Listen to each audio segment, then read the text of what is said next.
Welcome to Vedanta Bhakti Pravachanam. Starting a new chapter, we are going to talk about a short life of Swami Vivekananda. The future Swami Vivekananda was born in the famous Datta family of Shimla in Calcutta. His family name was Narendranath Datta. His grandfather, Durgacharan Datta, was a gifted man, well versed in Persian and Sanskrit, and he has a great aptitude for law. But at the age of 25, after the birth of his son, Vishwanath has renounced worldly life and became a monk.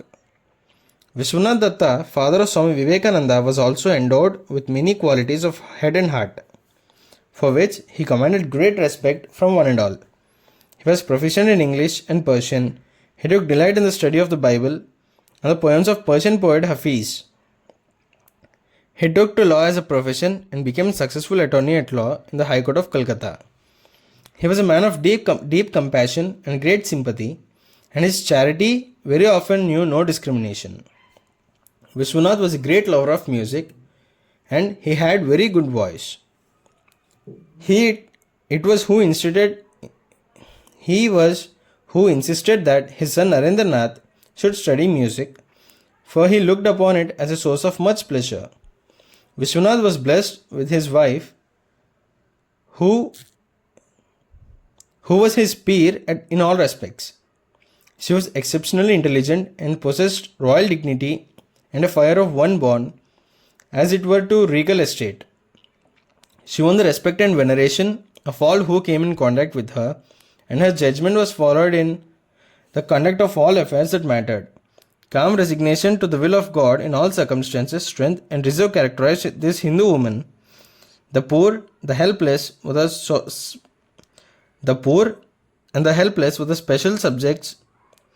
special objects of her solicitude. She was noted for her unusual memory and knew by heart long passages from the great epics, the Ramayana and Mahabharata, which she read daily. Of such parents was born on Monday of 12th January 1863, Narendranath, who afterwards as Swami Vivekananda shook the world and unrushed in a new age of glory and splendor for India. This influence of the mother in the formation of the character and the development of the mind of a child is always very great. Narendranath used to tell later how his mother had taught him his first English words, and he mastered Bengali alphabet under her tutorship. It was very keen that he first heard the tales of Ramayana and the Mahabharata. His boy's imagination was captivated by the life of Sri Rama, an incarnation of God, and he purchased a clay image of Sita Rama and worshipped it with flowers. Sometimes Shiva took the place of Rama as the object of worship by Narendranath. But nevertheless, the Ramayana had a great fascination for him, and whenever the Ramayana was to be read in the neighborhood, he was sure to be there. Sometimes he was so enraptured by the thrilling episodes of Rama's life that he forgot all about home. Naren, as he was now called, liked to play at meditation. Though it was a play, sometimes it awakened in deep spiritual emotions which made him unconscious of the outer world. One day he lost himself so much in this mimic meditation in a secluded corner of the house that his relatives had to force open the door and shake him to bring back to normal consciousness. Naren had a fascination of wandering monks. Whenever a sadhu came to the door, Naren would be delighted to give him anything from the house as an offering. Naren would also have a peculiar experience when he would try to go to sleep. As soon as he closed his eyes, there appeared between his eyebrows a wonderful spot of light of changing colors, which would expand and burst and bathe his whole body with a flood of white radiance. As the mind became preoccupied with this phenomena, the body would fall asleep. It was a regular occurrence with him, and Narendranath thought this phenomenon was natural with everybody, but it indicated his great spiritual potential. There was, however, another side of his character. As a child, Narendranath was very naughty and hard to manage. It needed two nurses to take care of him. He was the extraordinary restlessness and at times beyond control. Referring to this, his mother used to say, I prayed to Lord Shiva for a son, and he has sent me one of his demons. He was also a great tease. He would annoy his sisters, and when chased, would take refuge in open drain, grinning and make faces at them in safety, for they would not follow him there. The family cow was one of his playmates, and he had a number of pets and animals, among which were a monkey, a goat, a peacock, pigeon, and 2 or 3 guinea pigs. Of the servants, the coachman was his special friend, and one of the ambitions of his childhood was to become a sais or groom. To him, the sais, with his turban and his whip, which he flourished as the carriage rolled on, was a magnificent person. At the age of 6, Naren was sent to primary school. At schools, one is apt to meet with strange comrades, and after a few days, he acquired a vocabulary which quite upsets the family's sense of property.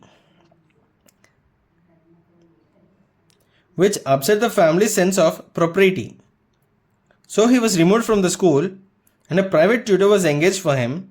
Soon, Naren showed remarkable intelligence in his studies. He learned to read and write while other boys were wrestling with alphabets. His memory was prodigious. He had only to listen to the tutors reading to learn the lessons. At the age of 7, he knew by memory almost the whole Mugdhabodha, a Sanskrit grammar, as well as passages of great length from the Ramayana and Mahabharata. When 7 years old, Narendranath joined Metropolitan Institute founded by Pandit Ishwar Chandra Vidyasagar.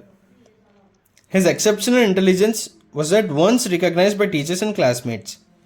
But he was so restless that they say of him, he never really sat down at his desk at all. Narendra was a favorite of his companions.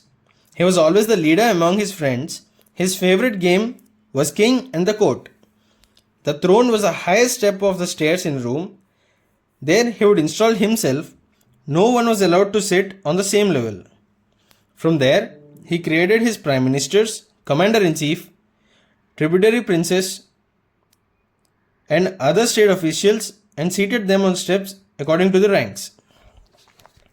He enacted a darbar and administered justice with royal dignity. This slightest insubordination was put down by a disapproving glare. When he played, his play was lively. At the school, when the class was dispersed for lunch, he would be the first to finish and run back to the playground. New games always fascinated him, and he invented many to amuse himself and his friends. Disputes often arose among the boys, and it was Naren that the disputants came as to a court of arbitration. Often he would turn the classroom into his playground. Even during the lessons, he would entertain his friends with stories of a wild pranks he had played at home or with tales of Ramayana and Mahabharata. Once during a lesson, the teacher suddenly asked Naren and his friends, who were talking amongst themselves, to repeat what he had been saying. All were silent, but Naren, having the power to double his mind, was able to listen to the lesson while he amused the boys. He answered correctly to all the questions put to him. The teacher then asked who had been talking during the lesson, and would not believe the boys when they pointed to Naren. Teachers often find it difficult to tackle such a student. A story is told of him showing how dauntless in spirit and impatient of superstition he was. Narendranath was in the habit of climbing a tree in the compound of one of his friends, not only to gather flowers but to get rid of his superfluous energy by swinging to and fro, head downward and then somersaulting to the ground. This antics annoyed the old, half-blinded grandfather of the house, and he thought to stop them by telling Naren that the tree was haunted by an evil spirit that broke the necks of those who climbed the tree.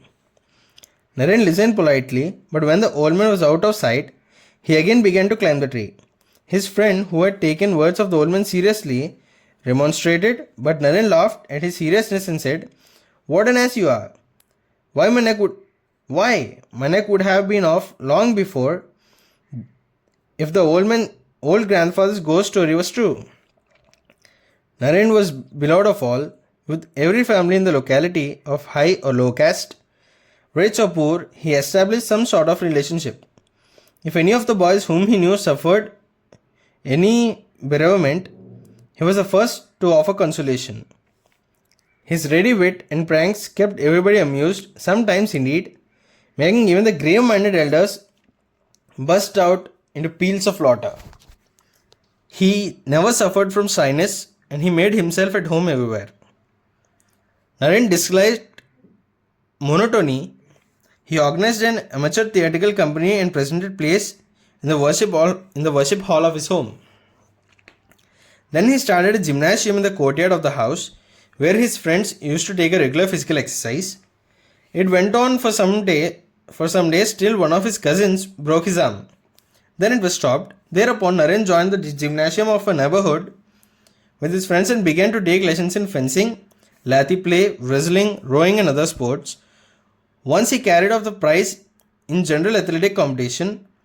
When tired of these, he showed magic lantern pictures in his home. At this time, he convinced the idea of learning to cook and induced his playmates to subscribe according to the means towards the project. He himself, however, bearing the great part of the expenses, he was the chief cook and the others were his assistants. Though the boy was full of wild pranks, he had no evil associate. His instinct kept him away from dubious ways of the world. Truthfulness was the backbone of his life. Occupied during the day in games and various amusements, he was beginning to meditate during the night and soon was blessed with some wonderful vision. As Naren grew older, a definite change in his temperament was noticeable. He had preference for intellectual pursuits and he began to read books and newspapers and to attend public lectures regularly. He was able to repeat the substance of these to his friends in such original criticism that they were astonished, and he developed an argumentative power which none could compete. In the year 1877, when Naren was a student of the 8th class, his father went to Raipur in Madhya Pradesh. Naren was also taken there. There was no school in Raipur. This gave Naren the time to an opportunity to become very intimate with his father, a great privilege, for his father had a noble and cultured mind. Vishwanath Datta attracted the intellect of his son. He would hold long conversations with him on topics that demanded depth, precision, and soundness of thought. He gave the boy free intellectual rein, believing that education is a stimulus to thought and not a superimposition of ideas. Many noted scholars visited Vishwanath. Naren would listen to the discussions and he occasionally joined them. In these days, he demanded intellectual recognition from everyone. So ambitious he was in his respect that if his mental powers were not given recognition, he would feel indignant and made no secret about this. His father could not sanction such outbursts and reprimanded the boy, but at the same time, in his heart, he was proud of the intellectual acumen and keen sense of self-respect of his son. Vishwanath Datta returned to Kolkata with his family in 1879. There was some difficulty about getting Naren to school, for he had been absent for 2 years, but his teachers loved him and remembering his ability made an exemption in his case. Then he gave himself up to study, mastering 3 years' lessons in one, and passed the college entrance exam creditably. At this time, Naren made great progress in acquiring knowledge. Even while in entrance class, he had mastered many standard works in English and Bengali literature, and had read many books of history. He keenly studied standard works of reading, which he described as flowers. It so happened that it could understand an author without reading his book line by line. I could get the meaning by just reading the first and the last line of the paragraph. As this power developed, I found it unnecessary to read even the paragraphs. I could follow by reading only the first and last lines on the page. Further, where the author introduced discussion to explain a matter and it took him 4, 5 or even more pages to clear the subject, I could grasp the whole trend of his argument by only reading the first few lines. After passing the entrance examination, Narendranath entered college. He first studied at the Presidency College, Calcutta, and then joined General Assembly's institution founded by the Scottish General Missionary Board. In college, he attracted the attention of both Indian and British professors who were astounded by his brilliant intellect. Principal W. W. Hastie once said, "I have travelled far and wide, but I have never yet come across a lad of his talents and possibilities. He is bound to make his mark in life." Naren did not limit his studies to the curriculum. During the first 2 years of his college, he acquired a thorough grasp of all masterpieces of Western logic, and in third and fourth years, he set himself in mastering Western philosophy as well as ancient and modern history of different nations of Europe. With all his seriousness, there was another side of Naren. He had a great love for pleasure and gave himself up to it wholeheartedly. He was the soul of social circles and conversationalist, a brilliant conversationalist, a sweet singer, and a leader in all innocent fun. No party was complete without him. He was unconventional in manners, and with flashes of keen wit, would often expose all shows and memories of the world, almost to the point of cynicism. He was keen for adventure as ever and detested any sort of weakness. By far, the most important trait in his character was purity. The opportunities for questionable adventures were many, but the influence of his mother made itself felt here, for she had made purity a criterion for loyalty to herself and family. Then too, something always held him back. As he himself said on later, he had a monastic instinct underneath the surface of frivolous life he seemed to live. When his father began to urge him to marry, with the tempting prospect of an opportunity for a good career, Naren rebelled, and strange to say, every time the subject of marriage came up, some unforeseen difficulty would arise and the matter would be abandoned.